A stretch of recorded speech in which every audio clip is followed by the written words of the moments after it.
আসসালামু আলাইকুম রহমতুল্লাহি ওয়া বারাকাতুহু। আজকে মসজিদে উপস্থিত মুসল্লিগণ সবার কাছে আমার সালাম রইল। আপনারা কেমন আছেন? সবাই ভালো আছেন? আলহামদুলিল্লাহ, আমিও ভালো আছি ইনশাআল্লাহ। তো আজকে বলতে চাচ্ছি যে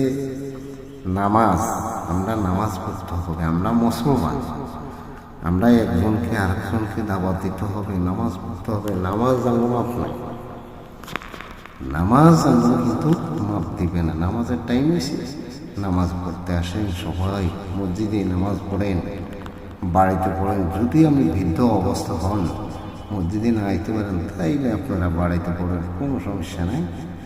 আর যদি আপনি হাঁটতে পারেন, চলতে পারেন, ফিরতে পারেন, তাইলে মসজিদে জামাতের সাথে আদায় করুন। আমরা মুসলমান, আমরা নামাজ কায়েম করতে হবে, নামাজ পড়তে হবে, একজনকে দাওয়াত দিতে হবে।